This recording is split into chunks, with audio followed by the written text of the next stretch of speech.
Je vous parle souvent des additifs alimentaires et de tous ces conservateurs et tous ces édulcorants et tout ce qu'on met dedans dans les produits alimentaires que vous achetez qui sont transformés. Je vous dis toujours que c'est de la ça commence par un M, et je vous explique aujourd'hui pourquoi. Parce qu'une étude vient de sortir sur un de ces additifs alimentaires qui s'appelle le 466. Les médias en parlent partout. Donc aujourd'hui, je voulais faire un petit peu le point. Parce que quand les médias en parlent, c'est vraiment que cet additif, on l'a relâché dans la nature et ça sert d'appât pour que vous puissiez peut-être en manger d'autres. Je vous explique tout de suite un petit peu le schéma.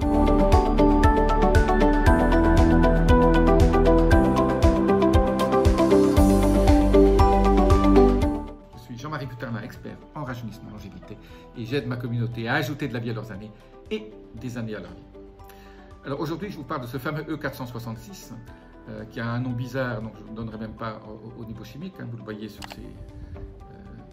les emballages. Donc, je dis toujours, il faut lire les étiquettes, mais encore mieux, ne pas lire les étiquettes. C'est encore mieux en n'achetant pas des produits transformés, des produits qui sont emballés, qui ont une étiquette avec des ingrédients dessus, vous ne devriez même pas les acheter. Exception le chocolat noir, un certain nombre de choses, le yaourt, les yaourts bio, mais vous n'achetez pas d'aliments transformés, des saucisses, des choses comme ça, des hamburgers déjà tout faits, tout ce qui est emballé et il y a des ingrédients et il y a marqué arôme naturel et tout ça c'est de la vaste blague. Alors les experts des ministères de la Santé, etc., de tous les pays du monde ont donné le feu vert à tout un certain nombre d'additifs et de conservateurs, de colorants, dont ils n'ont pas la petite commencement de la moindre idée s'ils sont toxiques à long terme. Alors c'est vrai qu'ils disent oui, il ne faut pas en prendre trop, mais personne n'a étudié une toxicité sur 10 ou 20 ans sur ce genre de choses. Et maintenant on s'aperçoit, voilà, de temps en temps, c'est comme l'amiante. Au départ, tout le monde utilisait l'amiante, c'était absolument génial. Et puis l'amiante a créé les problèmes qu'on connaît. Après, ça a été le fameux BPA, le plastique, dont on dit voilà, c'était pas toxique. Le ministre sortait, il dit non, c'est pas toxique. Et puis 6 mois après, un autre ministre, celui-là dit ah oui, maintenant on a des études, on l'interdit. Voilà. Donc quelque part, on vous dit A un jour, on vous dit B un jour. Vous le voyez bien aujourd'hui avec tout ce qui se passe dans le monde entier, où ce que les grands médias vous parlent n'a plus de sens, ce que les hommes politiques sortent n'a plus aucun sens, et les gens sont perdus. Et donc, dans la santé publique et dans tout ce qui est nourriture, c'est pareil. C'est pareil, c'est comme les médicaments. Vous avez vu tous les scandales qu'il y a eu sur les médicaments, le Mediator, voilà, les gens ont été condamnés, mais il y a des gens qui sont morts.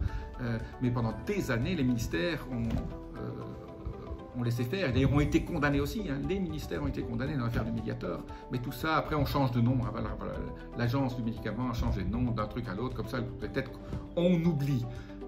Mais voilà, donc à force qu'il y ait cette compromission totale entre les industries alimentaires et d'autres, et ceux qui nous gouvernent, ça devient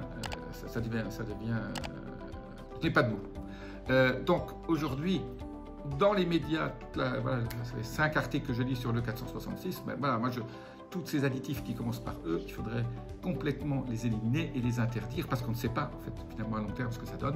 Alors maintenant, on vient de découvrir, ça crée des maladies au niveau des intestins, inflammatoires, la maladie de Crohn, des maladies auto-immunes qui sont absolument désastreuses, voilà, parce que vous avez mangé ces fameux aliments et vous pensiez, parce que c'était marqué dessus, parce que le gouvernement a donné sa bénédiction à tout ça, que c'était pas dangereux. Pas du tout. Donc ne croyez rien à ce qu'on vous dit. Comme disent certaines personnes aujourd'hui sur certains médias un peu plus indépendants, éteignez la télévision, allumez votre cerveau. Voilà. Pour tout ce qui est nourriture, voilà, ne croyez pas en ce qu'on vous raconte, et la publicité dont on vous parle, tous les bonbons, tous les trucs, tout ça, c'est mauvais. Et à terme, si vous donnez ça à vos enfants, y compris les boissons gazeuses, avec du sucre dedans, tout ça, vous allez le payer à la fin. C'est pas parce qu'on prend une fois que c'est grave, c'est l'accumulation qui est grave. Je raconte toujours cette anecdote d'une personne dans un cimetière quand il déterre les morts parce qu'il y a une demande d'autopsie supplémentaire, etc. Actuellement, quand on déterre des gens qui ont été enterrés il y a 20 ans, ils sont comme neufs.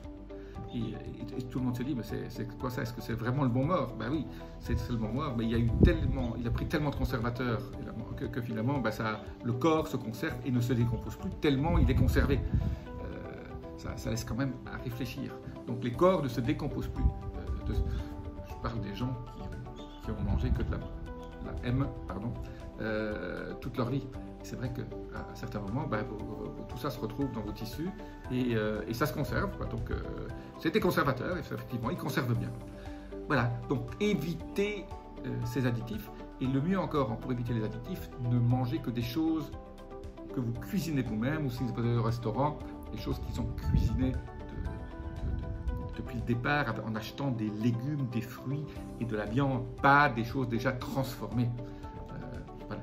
Il vaut mieux ne rien manger, sauter un repas, c'est excellent pour la santé. Un bon jeûne de temps en temps est absolument génial. J'ai fait beaucoup de vidéos sur les jeûnes. Donc, si vous n'avez rien à manger, si le frigo est vide, sautez, buvez un thé matcha ou un thé sobacha. J'ai fait une vidéo sur le thé sobacha, absolument génial. Moi, j'en prends tous les jours.